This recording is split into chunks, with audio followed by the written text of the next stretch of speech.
Nuevamente, hola a todos. El día de hoy vamos a hablar sobre insuficiencia cardíaca.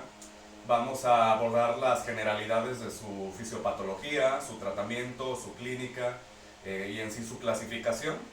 Esta última cabe mencionar que es un poco extensa, ya que se clasifica de acuerdo pues meramente a su clínica, se clasifica de acuerdo a la hemodinámica o a la parte funcional del corazón o del miocardio que se encuentra afectada, ¿correcto?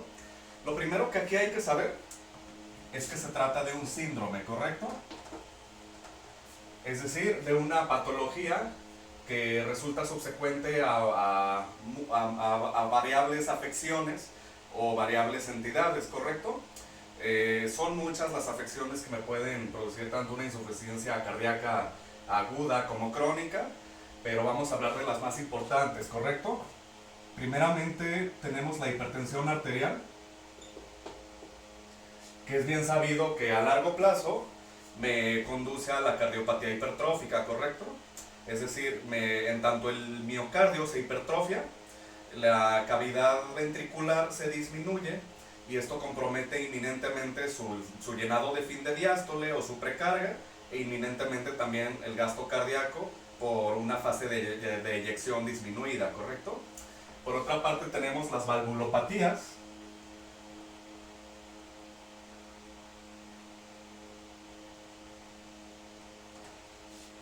Estas pueden ser de origen congénito, pueden ser subsecuente a un infarto agudo de miocardio, por cardiopatía isquémica, por ejemplo, pues pueden ser de acuerdo a entidades infecciosas como la endocarditis.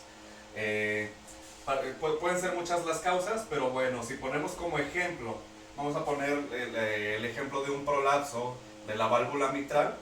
Este prolapso me va a causar una ingurgitación, un flujo retrógrada del ventrículo izquierdo hacia la aurícula izquierda.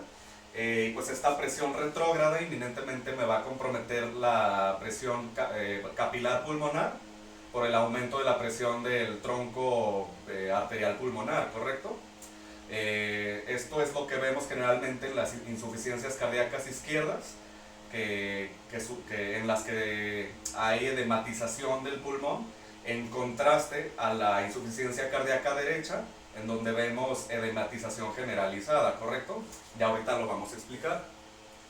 Por otra parte tenemos las endocarditis, como ya dijimos.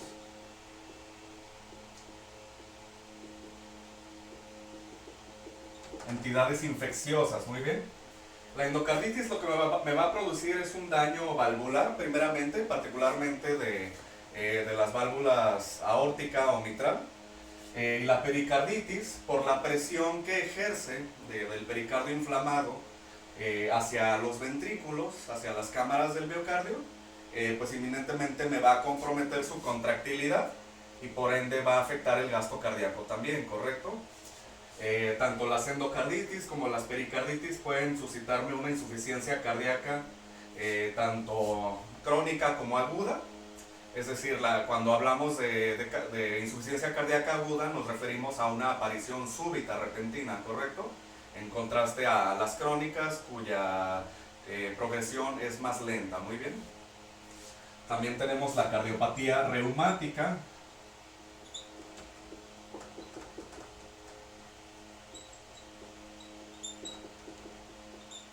que como sabemos la produce el Streptococcus de tipo A, por los anticuerpos que produce, muchas veces en contra del tejido miocárdico, por la similitud antigénica con las proteínas del estreptococo, ¿correcto?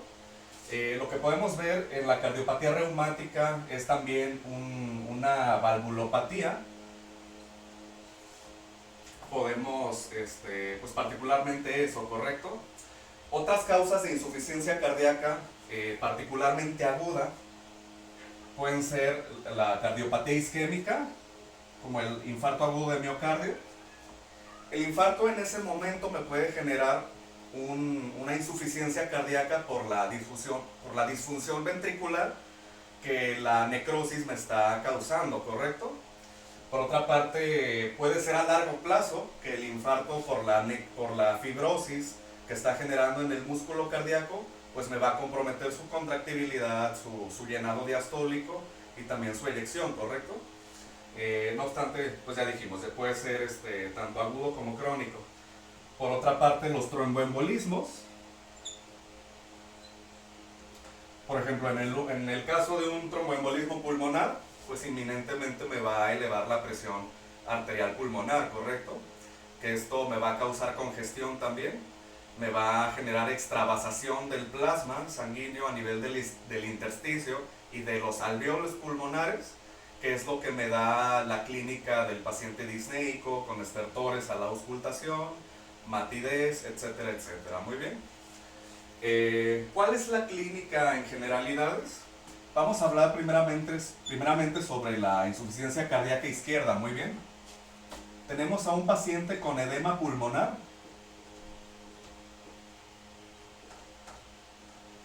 Esto ya dijimos por el flujo retrógrado de la aurícula izquierda a través del tronco pulmonar arterial, que me extravasa el plasma sanguíneo a nivel del intersticio pulmonar y de los alveolos, ¿correcto? Esto pues, se puede detectar, como ya dijimos, con auscultación, con percusión, y se confirma con radiografía de tórax. Muy bien. Esta misma edematización me va a producir una disnea, ¿correcto? Vemos pacientes disneicos, puede ser una disnea de esfuerzo o una disnea en reposo la que presenta el paciente. Esto ya de acuerdo al grado de edema o de acuerdo al grado de insuficiencia cardíaca que tenga el paciente, ¿correcto? También es característico las ortopneas y la disnea paroxística nocturna, ¿correcto? Las ortopneas es cuando el paciente siente mayor falta de aire cuando se encuentra en decúbito supino por la dificultad que tiene de expandir su diafragma para respirar. Y pues bueno, es por eso aconsejable tener a estos pacientes en un grado de inclinación determinado tanto para mejorar la hemodinámica como para ayudarle a respirar mejor con la expansión de su diafragma, ¿correcto? En el caso de la disnea paroxística nocturna, es esta misma ortopnea que se está manifestando por la posición en que se encuentra el paciente a la hora de dormir, ¿correcto? Es esto en generalidades lo que vamos a ver en la insuficiencia cardíaca izquierda. ¿Qué es lo que tenemos en insuficiencia cardíaca derecha?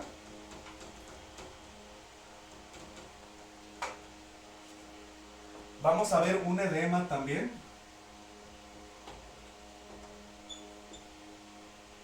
Pero es un edema generalizado, muy bien. ¿Por qué? Porque al momento en que mi ventrículo derecho falla o se compromete, por ende también falla la circulación venosa sistémica, y el aumento de presión venosa sistémica me produce esta extravasación de plasma y esa edematización, ¿verdad? Pero a nivel sistémico, muy bien. Esto lo podemos ver en forma de ascitis,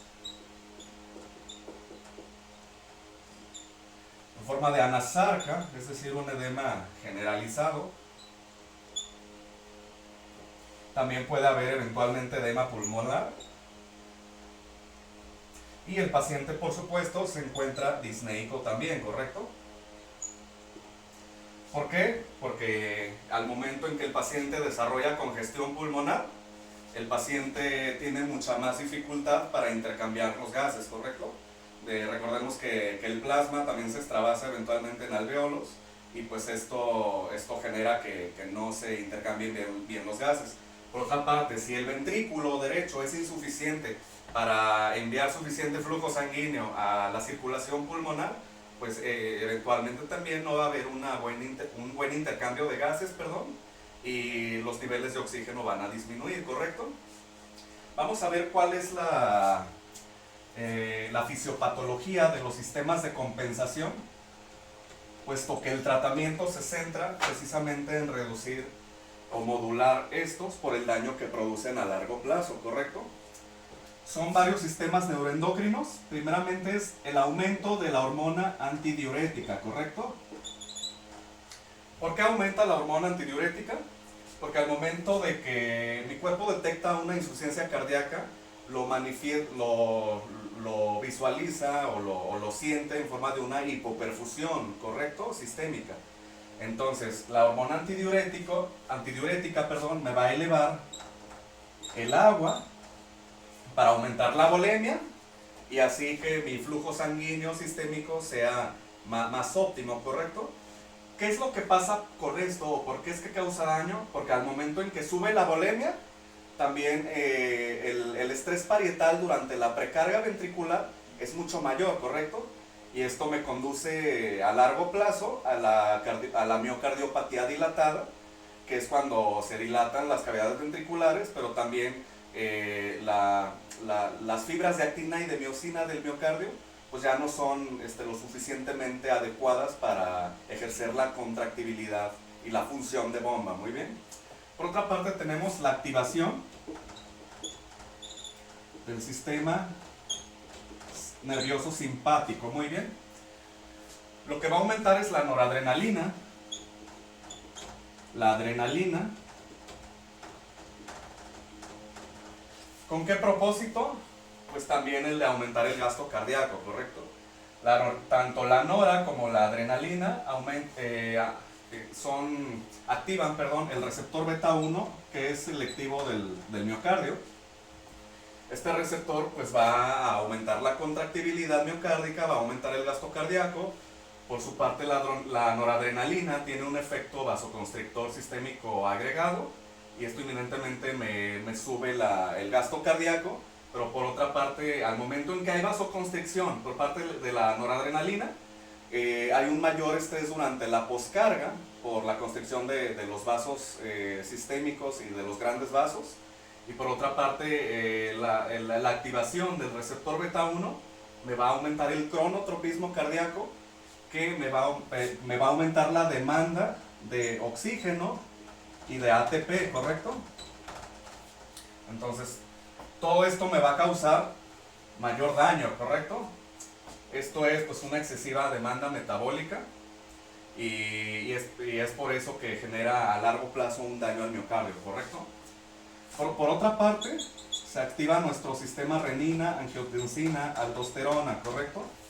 Sabemos que la aldosterona, o bueno, mejor dicho, primero la angiotensina, es un potente vasoconstrictor, muy bien.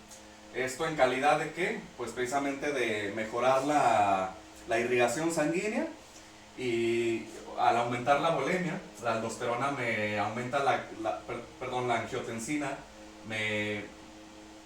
al disminuir el calibre de los vasos me va a aumentar la resistencia vascular periférica y primeramente va a mejorar la perfusión.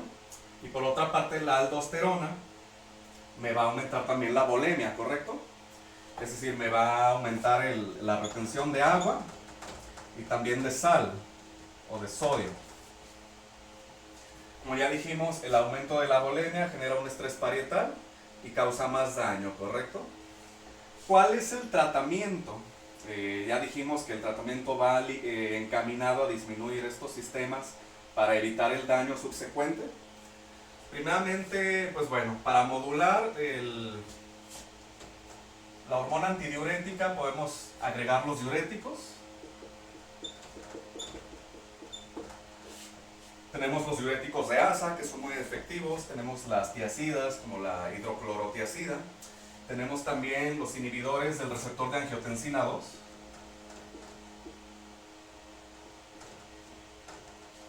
En este caso estamos hablando de losartán, del telmisartán.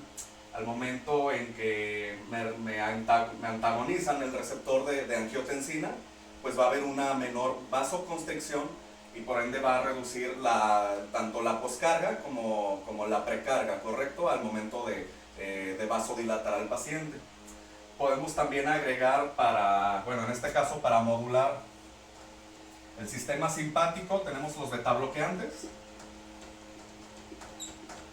Se prefieren los betabloqueantes que son cardioselectivos, es decir, del receptor beta 1, porque es el receptor de particular interés, ¿verdad? El que está presente en el músculo cardíaco, aunado a que si damos un betabloqueante que también antagonice los receptores beta 2 en un paciente con enfermedad pulmonar subyacente, a este lo podemos agravar por un aumento o por una disminución, de la luz bronquial, ¿correcto?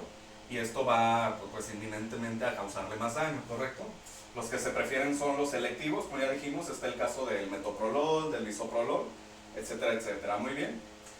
Por otra parte, bueno, hablando del sistema renina-angiotensina-aldosterona, ya hablamos de los inhibidores del receptor de angiotensina 2 y también están los IECAS, ¿correcto?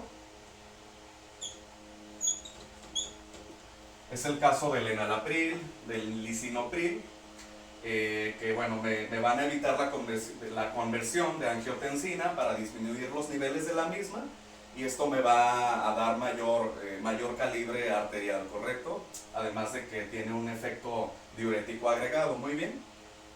¿Cuál es la mejor manera de definir el tratamiento? Es de acuerdo a la respuesta de cada paciente, de acuerdo al grado de insuficiencia cardíaca, de acuerdo a las comorbilidades que tenga cada paciente, y pues principalmente de acuerdo a su respuesta. Muy bien. Es ya el especialista quien va a determinar y personalizar de forma adecuada el tratamiento para cada paciente. Y como ya dijimos, todo esto está destinado a reducir el daño de los sistemas de compensación fisiopatológicos. Muy bien. Recordemos que estamos hablando meramente de generalidades.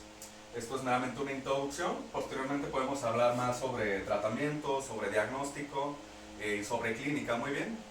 De antemano un agradecimiento. Seguimos al tanto de dudas y pues hasta la próxima. Gracias.